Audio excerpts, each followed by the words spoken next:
Pelatih Timnas U23 Gerald Van den Berg mengakui timnya masih sangat bergantung pada Jens Raven untuk mencetak gol saat melawan Vietnam U23 pada final Piala AFF U23 2025 di Stadion Utama GBK. Van den Berg mengakui timnya masih kesulitan untuk cetak gol dan sangat bergantung pada Jens Raven sebagai mesin gol utama.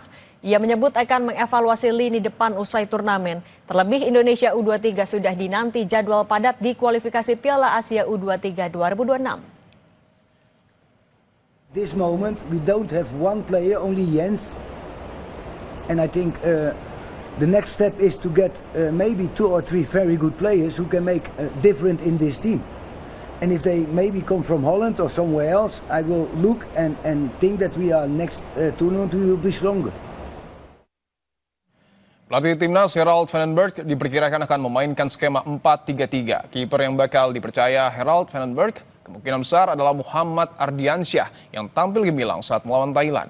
Untuk lini belakang, salah satu andalan adalah Kadek Arel, kapten Timnas ini akan ditempatkan sebagai bek tengah. Untuk lini tengah, satu posisi hampir pasti milik Robbie Darwis. Di posisi depan, Indonesia sangat mengandalkan ketajaman Jens Raven.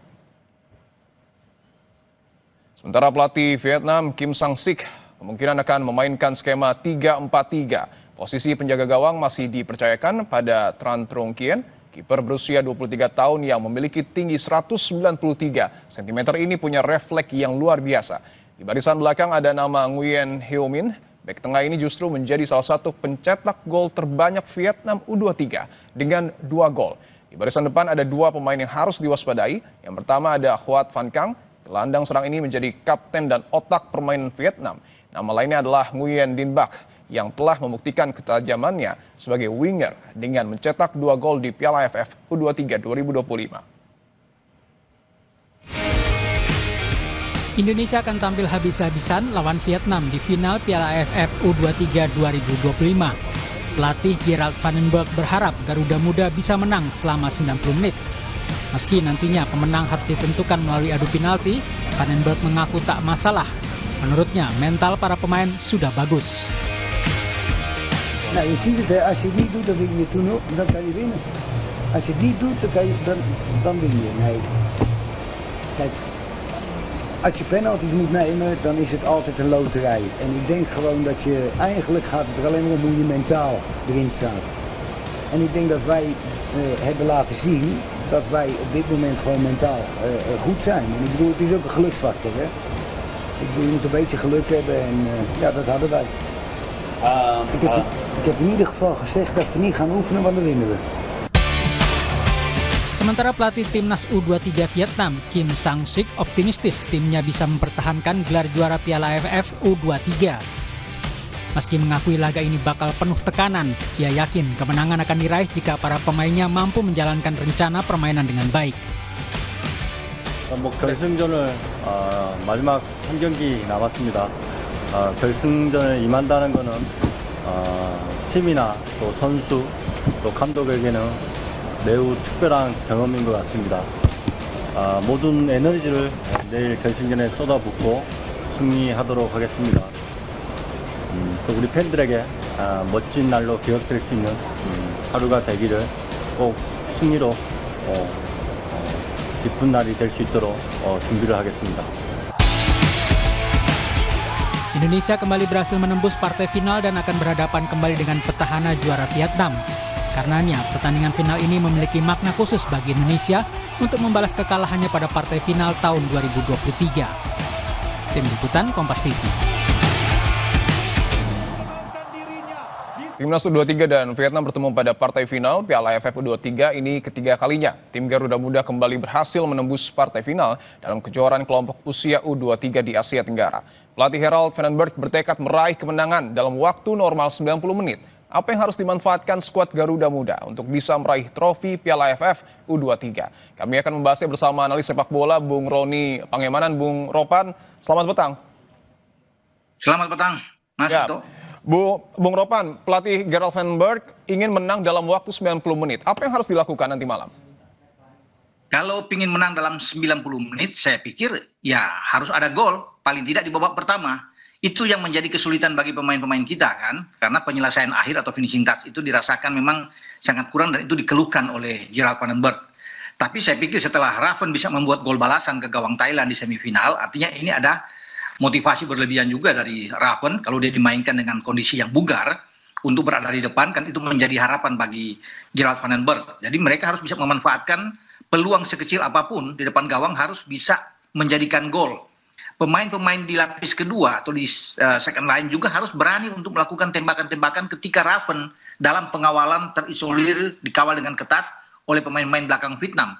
Inilah tugas dari pemain Robbie Darwish, Aditana atau Raihan Hanan, atau sekarang ada Arkan Fikri. Mereka harus banyak melakukan lepas tembakan dari luar kotak penalti dengan terarah. Karena ini harus kita lakukan berulang-ulang. Permainan juga harus sabar, ya, tenang, jangan terburu-buru juga ketika kita menguasai bola atau menguasai permainan. Jadi kalau itu dijalankan dengan baik, saya pikir bahwa pertama kita bisa mendapatkan gol, karena memang kita bisa melihat back-back dari Vietnam sangat kuat, sangat disiplin dalam menjaga daerah dan menjaga lawan, begitu Mas. Tapi kalau kita lihat pada saat pertandingan semifinal melawan Thailand, serangan balik Thailand ini cukup berbahaya bagi Indonesia. Bagaimana kemudian harus antisipasi, terus menyerang, mencetak gol, tapi juga pertahanan ini tidak longgar? Ya, pertahanan kita jangan terlalu tinggi ya, garis pertahanan kita. Harus berhati-hati, belajar dari pertandingan menghadapi Thailand. Itu ada 3 serangan balik ya di babak kedua, dan serangan balik ketiga menghasilkan gol ketika ada terjadi 2 pemain Thailand lawan 3 pemain belakang kita. Jadi makanya ini harus menjadi catatan penting bagi Gerald Van den Berg untuk bisa melihat bagaimana komposisi pemain di belakang, ya harus lebih tenang lah. Jangan terlalu emosi untuk bermain lebih ke depan, mengontrol permainan, karena serangan balik dari Vietnam mereka akan mengikuti apa yang dilakukan oleh pemain-pemain Thailand dalam final kali ini. Jadi Kadek harus lebih menahan diri, ya Kakang Rudianto juga harus bisa mengontrol, terutama 2 pemain depan dari Vietnam. Ya, Quan Phat sama Din Bach ya. Ini berbahaya 2 pemain ini. Oke, kita tahu bahwa banyak gol yang didulang oleh Jens Riven. Sementara kan ya striker ataupun winger lain ini nampaknya cukup kesulitan untuk mencetak gol. Artinya Jens Riven ini akan dikawal ketat oleh back Vietnam. Pasti. Kalau bicara pengawalan ketat ya, Kim Sang-sik sebagai pelatih, mereka tahu bahwa nyawa dari permainan Indonesia untuk di garis depan untuk mematikan itu adalah Jens Riven.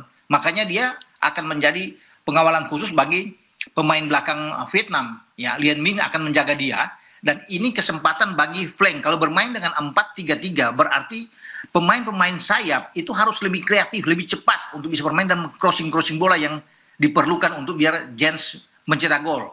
Atau ketika Jens mendapatkan pengawalan, nah makanya saya bilang muncul dari lini kedua yang harus lebih kreatif untuk bisa memanfaatkan setiap peluang untuk menjadikan gol. Ini yang harus dilakukan menghadapi Vietnam, karena Vietnam pasti tahu mereka akan menunggu serangan kita, ya. Kalau mereka bermain terbuka, mereka juga akan berbahaya. Kim Sang-sik tahu apa yang harus dilakukan. Mereka akan mengikuti meniru cara yang dimainkan oleh Thailand, yang hampir berhasil sebelum ada Raven bisa membuat gol di menit 84, gol balasan. Jadi dia lihat memang kelemahan Indonesia di mana, makanya mereka akan coba menunggu, kemudian mengkantar itu dengan cepat, memancing pemain-pemain belakang Kadek dan Kakang untuk naik. Kemudian mereka melakukan serangan balik yang sporadis. Itu harus diantisipasi dengan baik oleh pemain-pemain kita. Artinya untuk target kemenangan dalam 90 menit ini cukup realistis, Bung Ropan? Oh iya, cukup kalau bisa melihat keyakinan dari Van den Berg bahwa mereka harus bisa memainkan pertandingan ini dan harus menyelesaikan itu di 90 menit, akan habis-habisan pemain-pemain kita. Tapi kan ini begini, kita memang jangan terlalu overconfidence, percaya diri boleh, fokus itu yang paling penting. Namun, kalau sampai Vietnam bisa mencetak gol lebih dulu, kan akan berbahaya buat kita. Ya, bisa mengganggu konsentrasi pemain-pemain kita. Makanya juga mental di sini harus betul-betul kuat di samping fisik. Dan itu sudah teruji. Ketika melawan Thailand, kita ketinggalan dulu dan bisa mengejar untuk bisa menyamakan kedudukan dan menang melawan adu penalti. Makanya jangan sampai Vietnam itu bisa mencetak gol lebih awal. Kalau perlu harus kita yang lebih dulu untuk meningkatkan motivasi pemain-pemain Indonesia. Kita harus bisa menggetarkan gawang Vietnam lebih awal agar pemain-pemain kita itu lebih enak bermain, lebih nyaman bermain. Oke, fokus untuk mencetak gol terlebih dahulu. Skor Anda kira-kira tebakannya berapa? Tidak usah muluk-muluk, realistis saja, 1-0 cukup. Atau paling tidak 2-1, tipis-tipis saja, Mas. Tipis-tipis yang penting menang dan mengangkat Piala AFF U23 dan menjadi juara nanti malam. Siap. Terima kasih banyak Bung Ropan, analis sepak bola. Kita berharap bahwa nanti malam timnas Indonesia U23 menang ya, Bung Ropan. Amin, amin. Baik, siap. Terima kasih atas waktunya. Kita akan kembali dengan informasi Polda Metro Jaya umumkan sebab kematian diplomat muda Kamlo Arya Daru. Polisi nyatakan tidak ditemukan sebab korban meninggal karena tindak kekerasan oleh orang lain.